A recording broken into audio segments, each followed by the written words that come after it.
to our weekly Being Your Own CEO. This success circle is intended as a support to solopreneurs. And we get together on a weekly basis, um, partly because we enjoy each other's company, because we like sharing our discoveries, and we like learning from each other. This morning, we are going to visit a fairly interesting topic that was suggested and will be facilitated by our friend Fred Jones. But in the meantime, I think in order to save us a bit of time, I will do the introductions this morning so that we don't take up so much time. So I see that Alana probably is in the room with us now. Yeah, I welcome Alana. Alana is in Ireland, and she supports business by creating and maintaining their websites. And I have David Flannery, who is in Illinois, and he creates affordable websites for small business. Can I interrupt you for a quick second? Yes. I'm only seeing that it's like half the screen. Yes, there's a reason for that.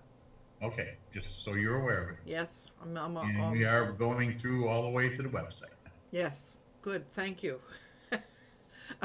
I really appreciate David playing, functioning as a wingman. So I really appreciate that, David. So, and we have Fred Jones, who is going to be our facilitator this morning. He's here in British Columbia, and he facilitates leadership and community building for youth. And we have, I'm scrolling down, we have Nathan Seagull with us this morning, who is in Mexico, and he works with as a copywriter focusing on salesmanship in print.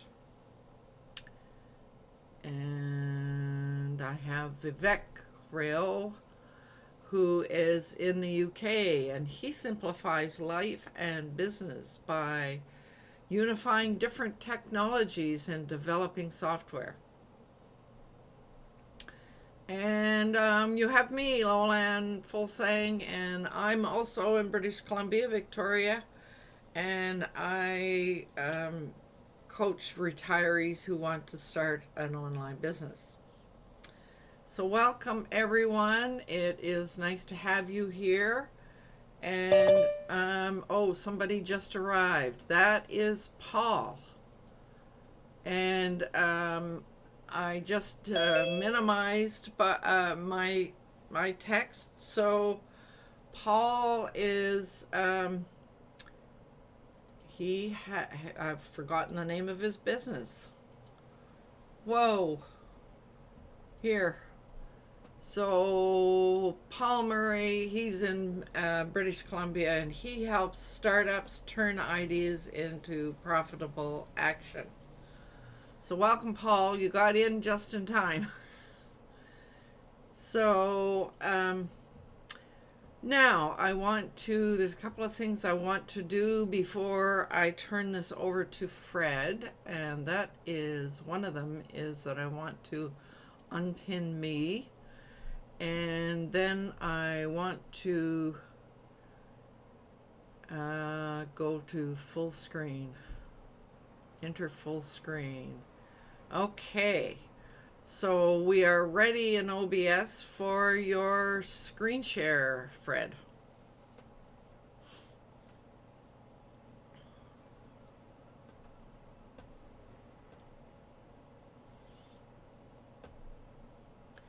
You are muted.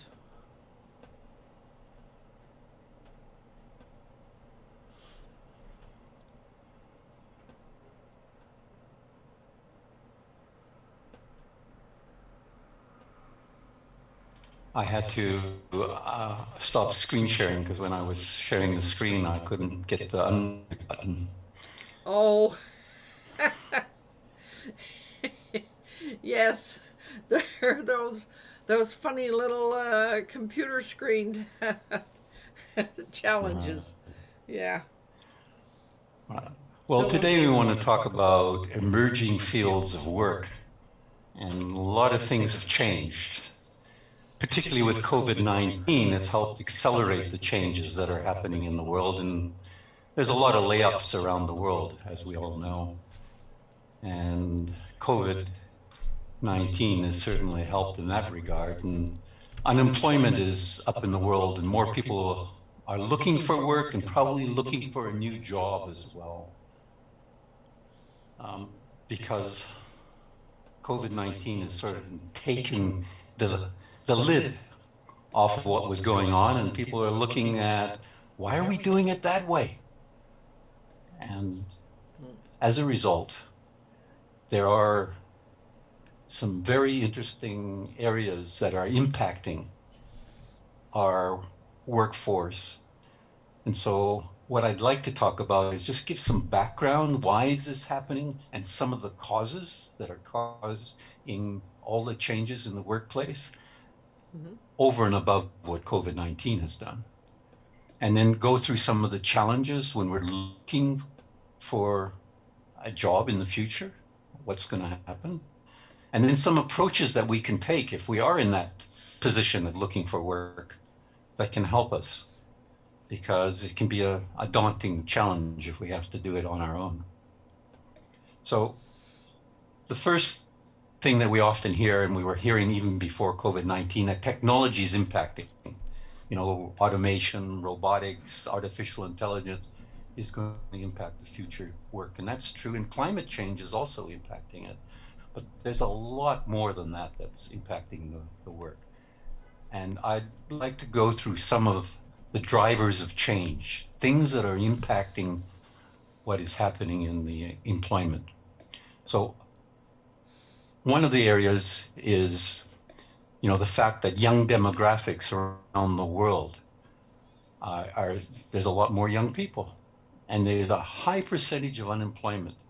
For example, in Africa, which generally has a very young population, you can find some areas that youth unemployment is over 50% in their demographics. But it's not only in Africa, not even only in emerging markets. For example, in Europe, you find countries like Spain and Greece and Italy, and they've been hit very hard by COVID-19, but even before that, they had unemployment rates in that demographics of over 30% in some of those countries. So the other cause that's impacting is women are aspiring around the world more and more to gain economic power.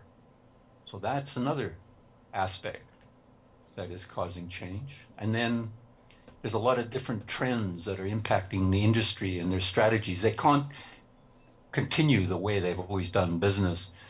Not only the new technology, but, you know, for example, you look at Uber. What has Uber done to transportation and Airbnb? I mean, these are examples, but the accommodation world has changed, and that's impacting, obviously, the workforce. But then there's also other things, not just technology, like trade wars and tariffs, and people are not agreeing on that. And so that's also impacting the workforce.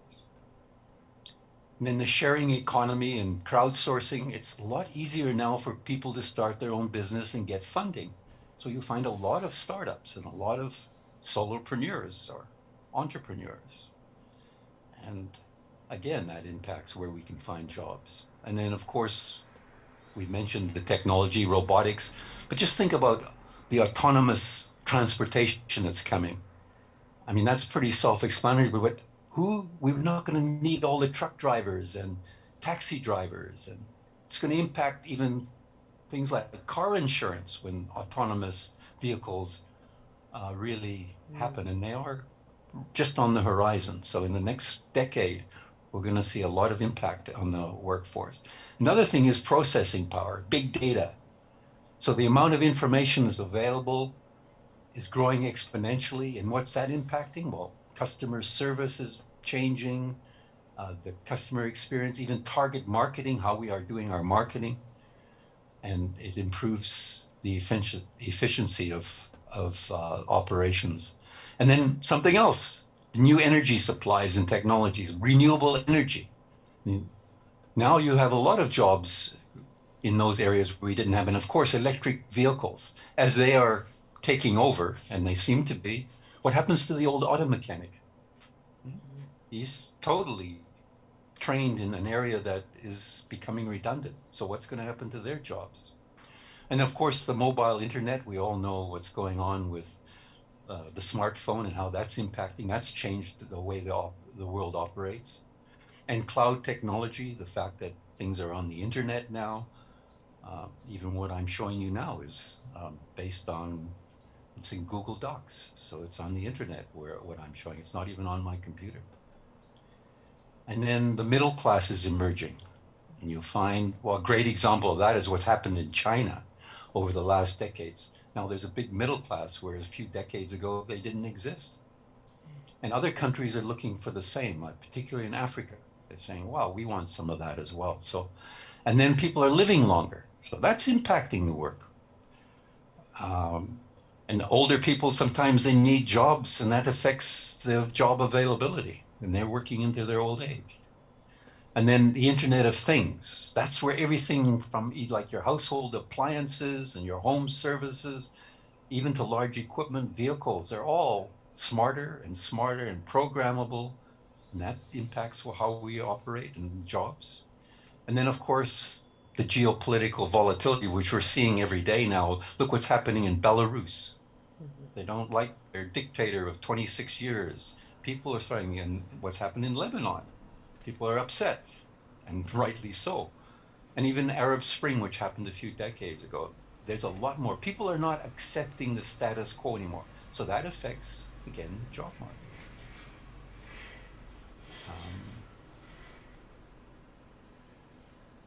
Whoops, I lost my notes.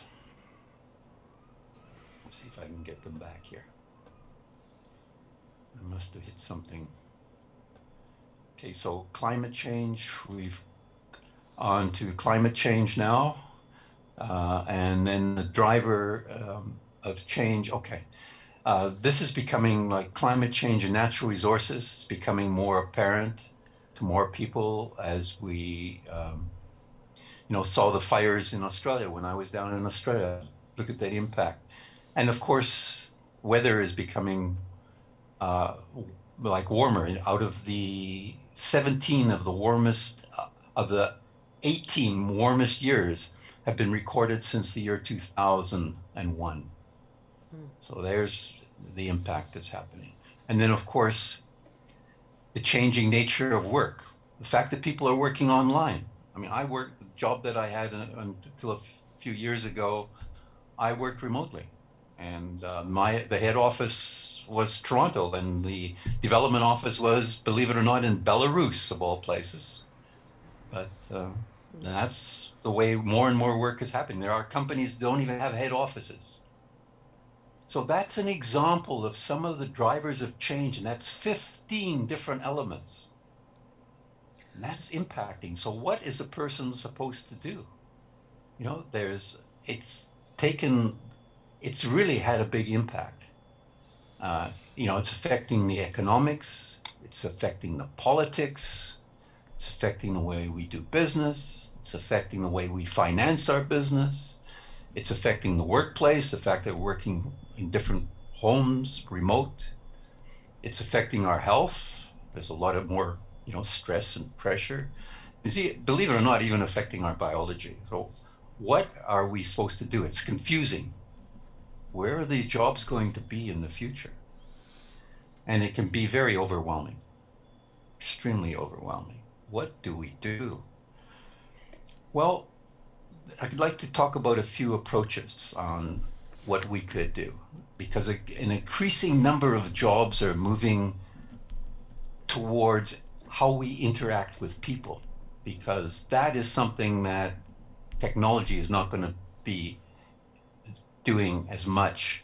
It can, there are certain things that are happening that technology is able to do, but it's not easily replacing the fact. So when you look at future jobs, there's going to be a higher demand for social skills, such as being able to persuade, knowing emotional intelligence, and teaching others, and also understanding and applying a range of computer programs.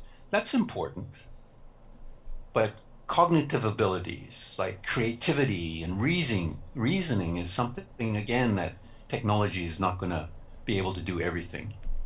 So active listening, critical thinking, being creative, any types of jobs. And I'll give you some examples of some of the types of jobs that will probably be more predominant. And if somebody's looking, say, hey, I could probably learn about that and get. So here's a few potential jobs that in the next decade we'll see more of. For example, disaster recovery. Because of the climate change, there'll be more and more people because of the wildfires, the floods, the mudslides, the hurricanes, even monitoring what's going on and forewarning. So that's an area where there'll be growth. Working with people. Another one is, I had to put in this picture, it was me in the desert in northern Sudan, but it's digital detoxing, because we're so exposed. There's going to be more work to help people escape from the negative impact of all this technology.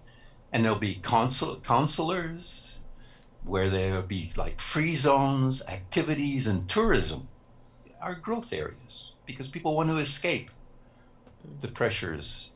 And then, of course, 3D printing, anything involved. Now, 3D printing is on the horizon. In fact, they're building construction, houses, buildings using 3D printing.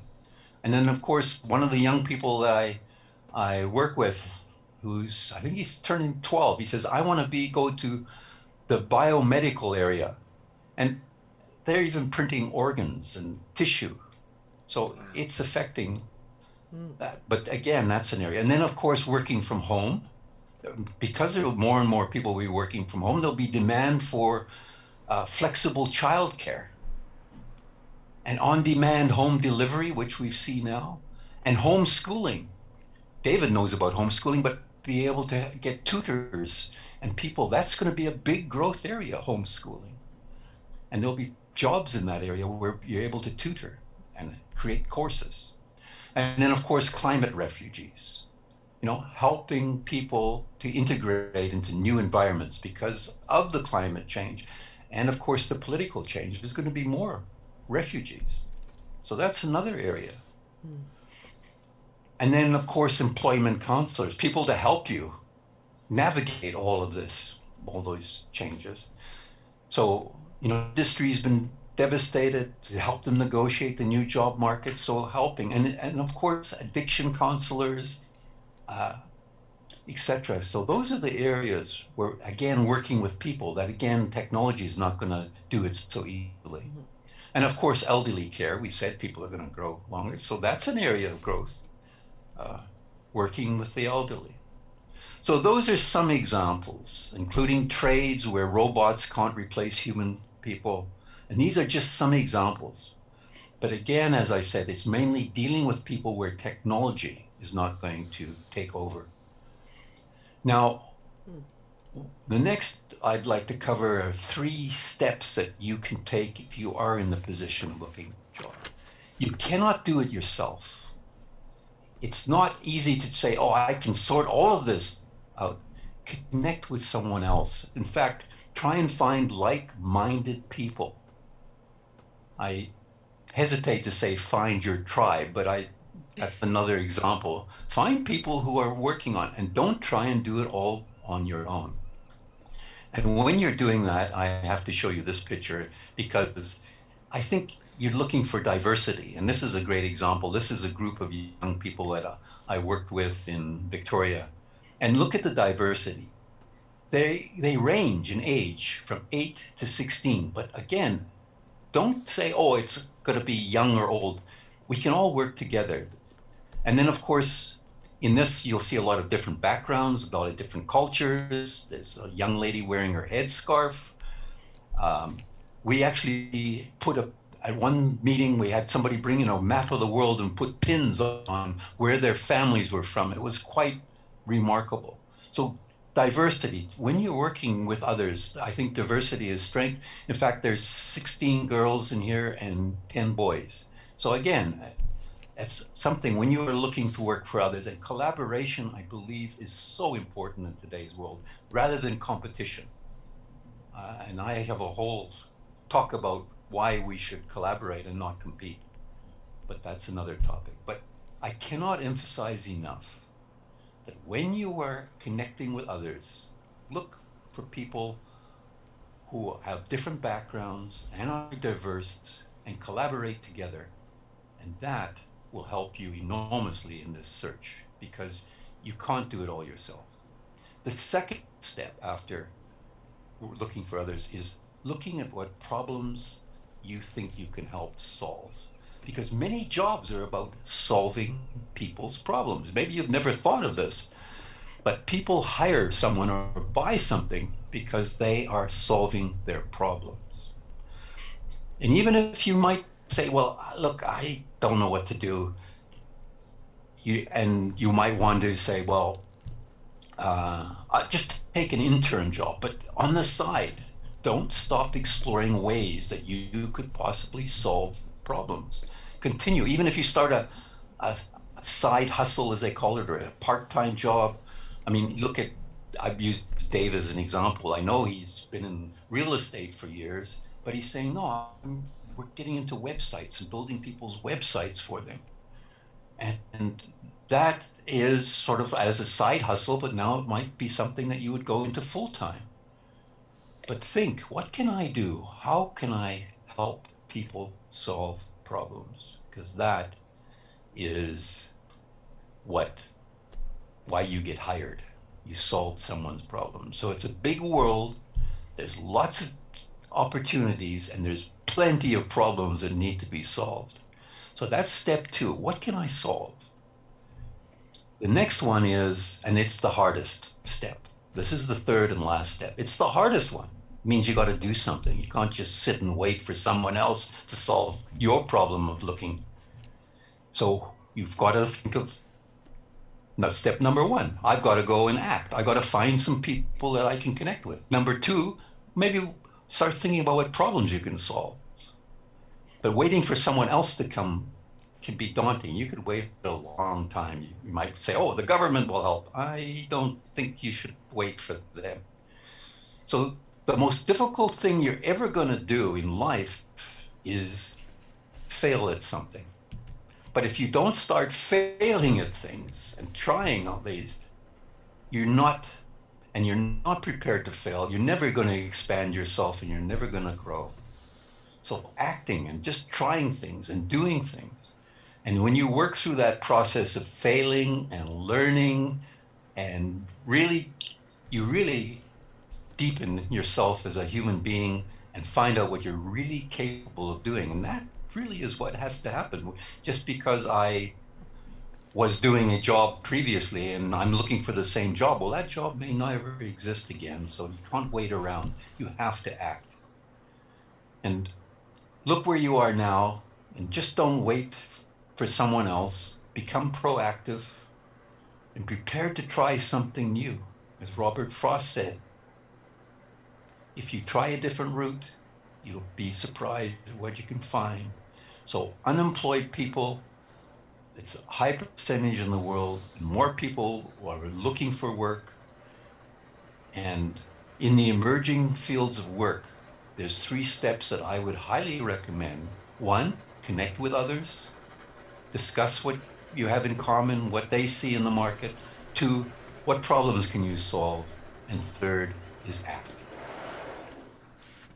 So I'd like to stop sharing my screen and ask, do you have any questions or comments? That was wonderful. That's a great comment. That was wonderful. It was wonderful. I was absolutely amazed by the collection of changes that you identified. I mean, we're all sort of semi-conscious of all this all these things on a regular basis, but to actually see a list. I mean, it's kind of mind blowing. Yeah. So that was what jumped out for me, and I guess the other comment I would like to make is, I mean, some of the things that you suggested, we're already doing in this group. And we've been doing it for 7 years. The Being Your Own Success Circle has been running 7 years. And that's what we've been doing. So I, I thought, wow, we're doing something right. So, yeah. So, any others in the group that have a comment they would like to make? Oh, I see. David has his hand up. That was a great presentation, Fred, and Javita says the same thing. Yeah, she's Javita is out in YouTube land, joining us from Mumbai, India. So glad you're here. I find it a very fascinating topic. I didn't realize either until I started researching what we're up against, all of the things that are impacting the job market. Absolutely, yeah. I can think of a couple of things that that came about as a result of conversation with my son last night, and this was kind of more local, but what another major shift that's happening is, as people are where companies are asking more of their staff to work from home, they have less demand for these huge big office buildings, and all of that space is becoming available, and that's having a major economic effect in any given community. So I mean, as I think about that, that means that the space that people live in is going to have to shift in some way. So to help people figure out how to set up their living/working space, but that all of this empty office space maybe will mean that it will open up spaces for people to live. Yeah, that's already happening in some communities. It was happening before COVID-19, but it's going to accelerate it. Yeah, they were looking at office buildings and already saying, hey, what are we going to do with this? And yeah, other types of buildings as well. Yeah. Repurpose it into places where people will live. So I mean that's going to be kind of a major shift. And just following on something else that you were saying, well, and the more people are working at home, the more they're going to need to discover even local ways of keeping their health, keeping themselves and their families healthy and active and all of that. So there's going to be I think there's going to be a fairly major shift in that regard as well. Yeah. So anybody else have any comments or observations about some of the things that Fred has presented here? Alana. Alana. Sorry. Can you hear me? Yes. I have a new headset. Yeah, I think there was a time when companies were very fearful to have you work from home, and they really pushed back against it. And now, because you're kind of forced to work from home, and they have to still look at their bottom line and be productive. So I think in one way that's a good thing, but it also pushes a lot more responsibility onto the employee. So, you know, I'm thinking about your technical support person who was working in a big call center who's probably working from home now. They're using all their own resources, and I'm not sure that companies can really save a lot of money, not just on buildings, but on things like electricity and Wi-Fi bills and that sort of thing. So that is putting a lot more pressure on the employee. While it sounds good on paper, it's not always, you know, there are some pitfalls there, you know. Mm-hmm. I think you're absolutely right. I mean, we're hearing on the radio here that there are lots of places where, you know, there isn't adequate internet coverage. Yeah. And so how does the society as a whole deal with that? I mean, there's going to need to be a huge shift in availabiliability of online services, etc. Yeah. So it's I mean, when you talk about employees needing to use their own resources, I mean, you can foresee that they're going to say, well, my salary, this is what I charge for my time, and this is what I charge for my support mechanism in order to do this. Yeah, And then on the other side of that, there's the isolation factor, because a lot of people enjoy going to a building and working every day because they have a social connection there. And then you're sitting in your office at home with no social connection but your laptop. And so that kind of feeds into the whole isolation, and it kind of makes the pandemic worse because you're a healthy person. You're not sick, but you can't really go anywhere and socialize as well. Yeah, it's a huge factor, and I think that's the socialization thing is starting to. I mean, the need for it is starting to pop up everywhere after all this pandemic isolation. But just from the concept of working by yourself in front of your own computer, of course, all of us know what that feels like, don't we? And that's part of the reason we do this success circle on a weekly basis. I mean, we've made friends with one another, and we support one another, and we chit chat about what we're doing, and we help solve problems with each other. I mean, this is a model that hopefully other people will discover. Maybe all of us can maybe demonstrate or teach other people how to do it. Yeah. And I also think that video chat will be an emerging technology because I think a lot more people are going to avail of that.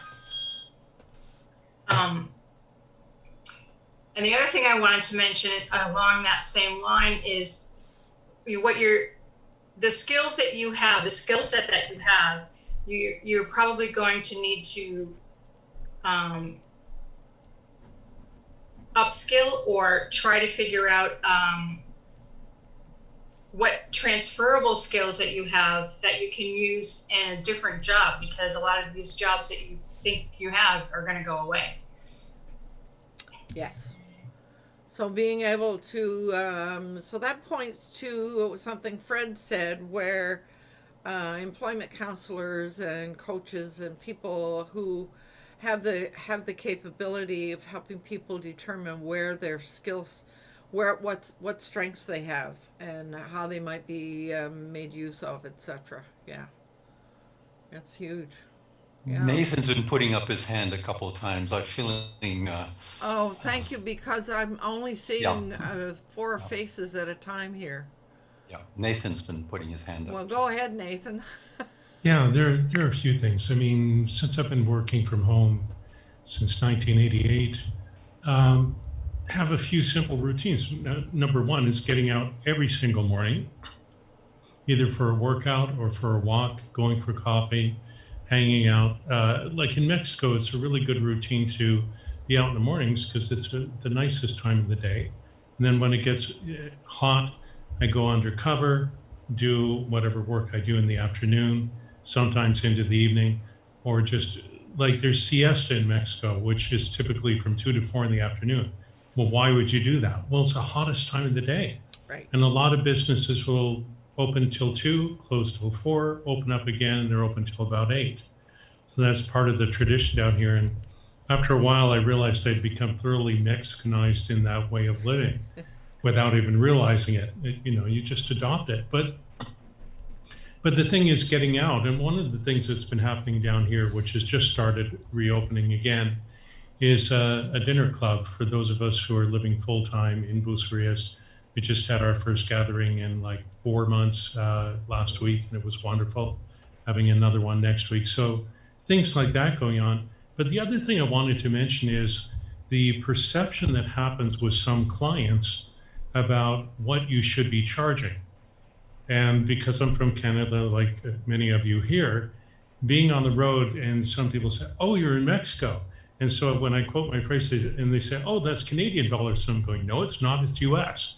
And they get really upset. And they say, "What do you mean it's US?" I said, "I work for the international market.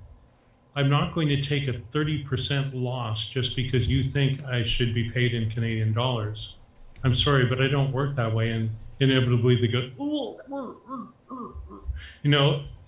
quite severe reactions sometimes from people and go, but you're from Canada, you're a Canadian. Yeah, so I don't live in Canada.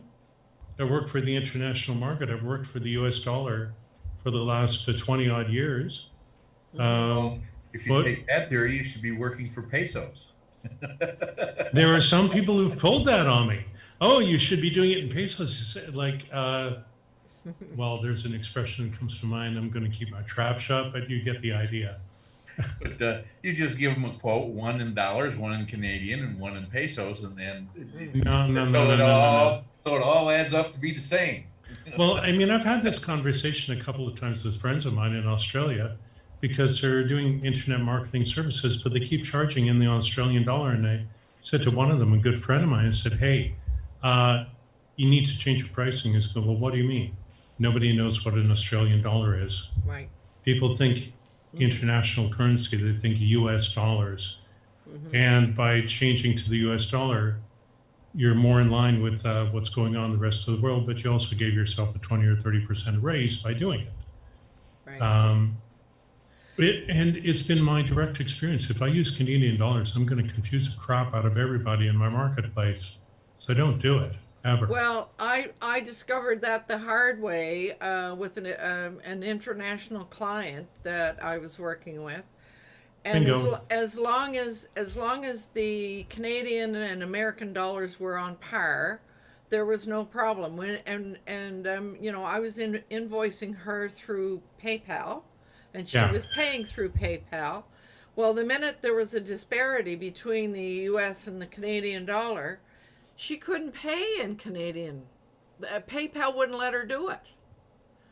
So that's one of the things that we as solopreneurs working internationally, we have to figure out a way that if you're going to work in PayPal, you've got to work in American dollars. It's the only way that you can do it. Yeah. Well, there are other ways of working too, depending on how you're doing your marketing. Like with the thing that I'm working on with my colleague in Australia, we're using a system called ClickBank, if any of you are familiar.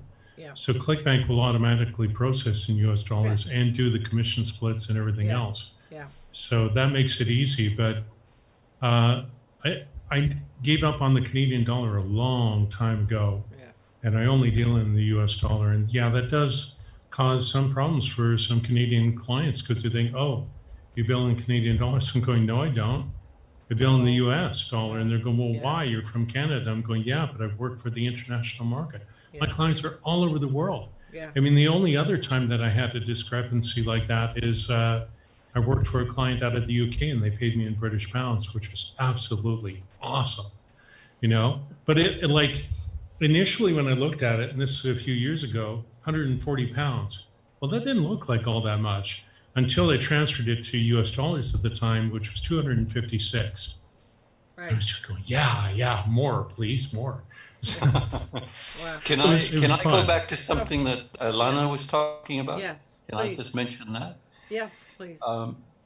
I think we will get used to working as we are, but a lot of people will find it a bit of a challenge working from home.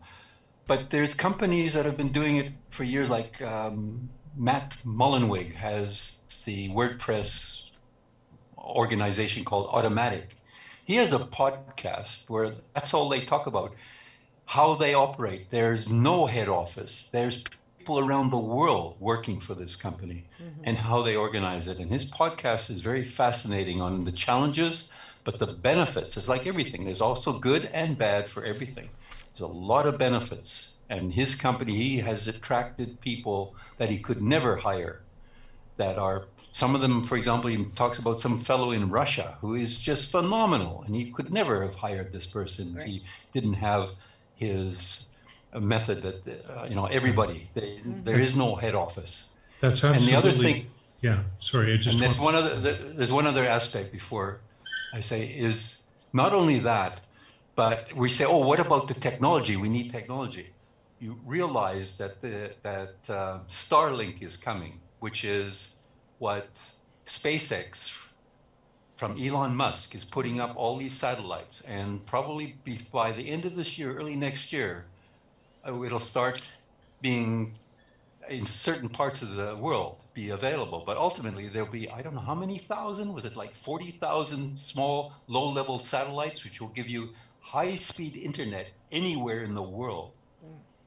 And that's so that, once again, working remotely, the technology is coming that we can work no matter where we are in the world, ultimately. And I think they said the first rollout will be in North America, probably in Canada, is one of the areas that's going to have it, because the satellites are there. They're still putting them up. It'll take a while to get the satellites. 40,000 is, or whatever the number is. It's quite a number. But Starlink is coming, and everybody will be able to access high-speed internet. The Oh, other that's thing cool. I mean, when we think about working internationally, which is where we sort of went, it strikes me that it's going to be, if we're going to be working internationally, we need to learn intercultural skills, how to work interculturally with people, and to learn, what some of the taboos and some of the etiquette that is required to work with internationally. It is Well, important. there is another one. I'm going to throw a real curveball at a bunch of you right now, to do with paying income tax. I discovered a loophole a number of years ago, which I put in play. And you see, because of the way I work, most of my clients are from the US. They're not from Canada. They're not from Mexico, and then from the rest of the world. So that creates a very unique situation, because since I'm living in Mexico and I'm not working in Mexico for the Mexican economy, I'm no longer living in Canada either, and without Canadian clients, that creates a rather unique situation. If you look at the Canada Revenue Agency website, if you've been out of Canada for more than a year and you're no longer within the system, you can apply to become a non-resident for the purposes of not paying income tax anymore. I'm off the grid. And because of that, I don't have to pay income tax anymore. I'm in a gray area that very few people know about, but if you wind up in a situation like mine, no more income tax for you. So I said it was a curveball. I wasn't know, kidding. and some thoughts are going through my mind, which I will not go there, Okay. because I feel as though it's taking us off the topic of what we're here for, was to think about emerging occupations and so forth. Well, it is in a way because it creates more opportunity. Well, And if we're working internationally, let's put it that way. Sure. That is expanding our capabilities, but a couple of fields that I've noticed, I made note of as I was thinking about today. hmm One of them today, Sunday, I listened to on the radio to a call-in show where all the parents were trying to figure out whether they were going to send their kids back to school or not. And at first I wasn't. I thought, well, this doesn't apply to me, so maybe I won't listen. But then I got kind of curious about some of the issues that various parents are dealing with. And it became very clear that many parents are looking at hiring online tutors for their children. So online tutoring is going to be a really, really large emerging market. So that was one item that came to mind, and that I guess is language based, etc. But for sure. Now another occupation that I haven't heard anybody talk about, and that I'm absolutely fascinated by, and this is what they call VR, virtual reality. Mm. So I have a friend whose daughter is really into this virtual reality. Now, if you know what it is, you've got this gizmo that you put on, and you're working online. So it's a whole new field of entertainment, and it seems from what I've been able to pick up from my friend, her name is Shani. She says that people are creating programs for this whole VR technology. So they're almost like facilitators and actors and all. I mean, it's bringing in all levels of creativity into this whole new VR world. And it occurred to me as I was thinking about all of this, since I do know somebody who participates in that, I thought I might call her and invite her to come and join us and tell us more about how it works. I'm conscious that I don't have the terminology and the language. I have just a very kind of vague understanding of how all this works. So there's a whole emerging world that many of us are totally unaware of. So there's another emerging world that we we haven't even. So I mean, that's an example of the fact that all these fields that Fred has talked about, there are unknown things that we haven't even thought of yet. There is one thing that keeps coming to mind for me about VR, and I don't know if it's relevant or not, but you've got this thing that you put on your head. How do you deal with the vision problems that would happen to do with that? Because you're dealing with something that's really, really close. Mm-hmm. And I would think that it would create a lot of problems with nearsightedness. I don't know why it keeps coming up, but every time I see one of those devices, that's one of the first things that goes through my mind. Because if you want to have something that's virtual, like how do you deal with distance and all that? I have no idea. She told us about a group that that all go fishing together using virtual reality. That's bizarre. Okay, very nice. So, and I think Paul had raised his hands some time ago. did he? Did you, Paul? If you did, I missed it. I'm sorry. So go ahead. So one of the things that comes to mind is whatever you're going to go forward with, if you can do something that is creative, the challenge if you are doing something that isn't is if you can put down an SOP, a standard operating procedure for whatever you do, and you're charging an hourly rate, you're going to race to the bottom. So try and concentrate on things that we've talked about virtual reality as an example, things like that you're interested in, that you may be able to either acquire or bring expertise to the table as opposed to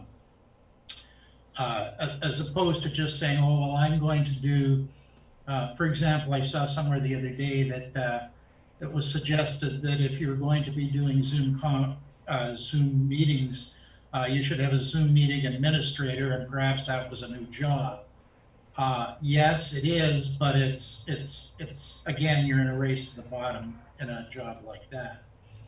And quickly on VR, one of the things where they're looking at it is anywhere where you have systems, people will be able to, for example, walk through plants and things like that. And the VR will be able to have like the manuals in front of them and show the pipe flows and all of that kind of stuff to help them manage systems. So that's one of the more practical uses of VR that's out there. Yeah. Okay, thanks. Yeah. Well, that and robotics, I think those are two areas that we just we've just scratched the surface with, I think. Yeah. Well, the third one would be AI. Yeah. Yeah. I just watched a TED presentation on that, and that was rather bizarre. Because they would instruct AI to do certain things, and what they would get was very, very, very different. It's like back in the days of animation, 3D animation, where you would want to get the character, if I'm holding my hand up like this, to go into a fist like that.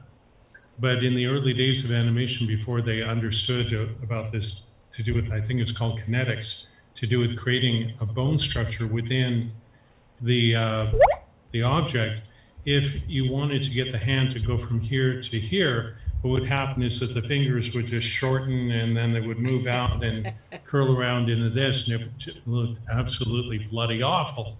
And so it was learning how to build the structure underneath in order to make it work. So they would call it bones, quite literally. And I think the other word is kinetics.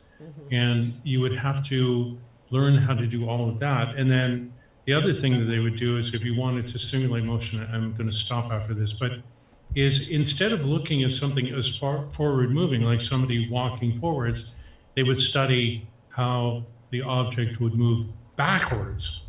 And if they did it backwards, the animation to it backwards, inevitably they would get it right. Whereas if they tried to do it the other way, it wouldn't work as well. Interesting. Yeah, all sorts of wild stuff from that field. Yeah. So now, Alana, you were waving. Have you forgotten what you wanted to say? No, I was just thinking about, video games that kids play right now that eventually will kick up to the next level.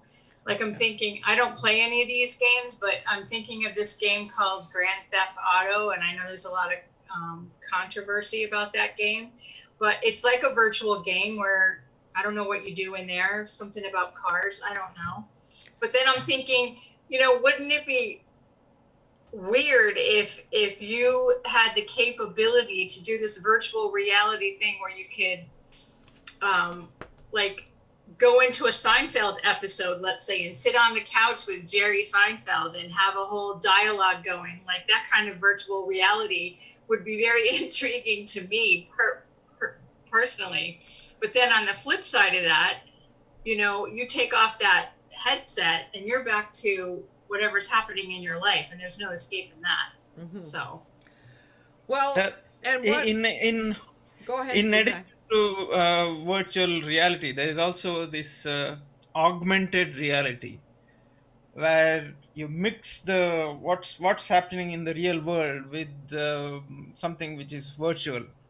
In fact, I think it is IKEA, the European furniture company. They have this. You can, if you go, even I think it is there even now. If you go to their website, and you can visualize any furniture that they have in your room.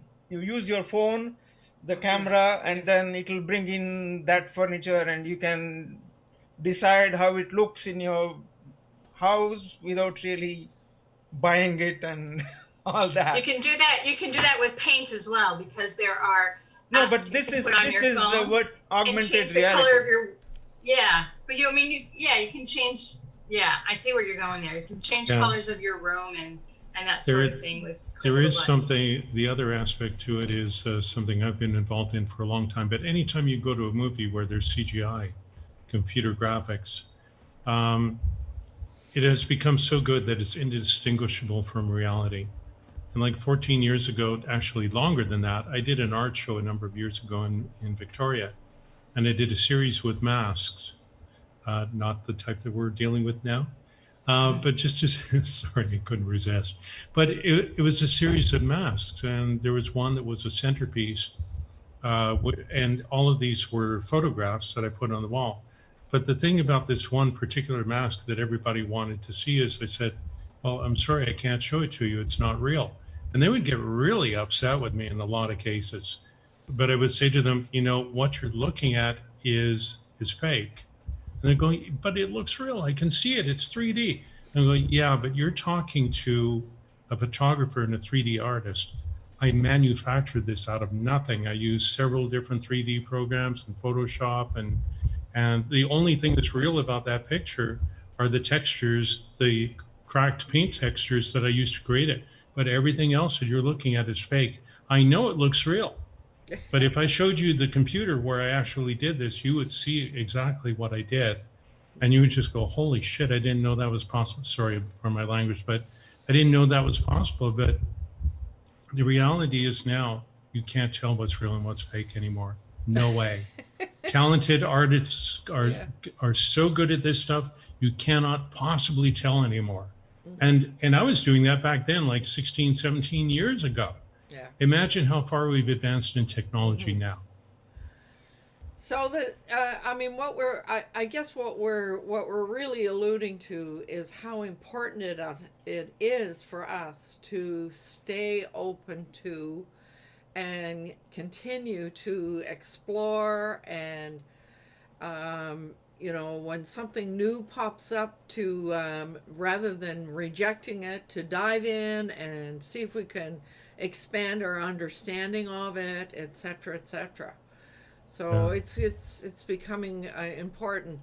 Now, Vivek, I wondered if there was anything that came up for you in terms of an emerging technologies or emerging occupations. I think most of it has already been covered. I Okay. mean, virtual reality, augmented reality, and as I said, that Mm-hmm. augmented reality is already being used by Mm-hmm. some companies. So Mm. yeah, those are the fields that are. Yeah. Okay, and I see David has his hand up, and I'm also looking at my. So this was I knew this would be a 1 hour conversation. Um, I got two things. One, I don't know if anybody's developed this yet, but you could control robots in a manufacturing through virtual reality, Mm. and Hmm. you could have people that are working from home running a production line, and actually, with their VR set. Now, I don't know how you would do it for 8 hours a day, but you'd have to work on that. But you could. You can absolutely do it now with remote linking with computers. Yeah. Certainly, you Oh, can. yeah. That's That exists already. Now, part of it. As for the virtual reality, I would think it's just a matter of plugging things in.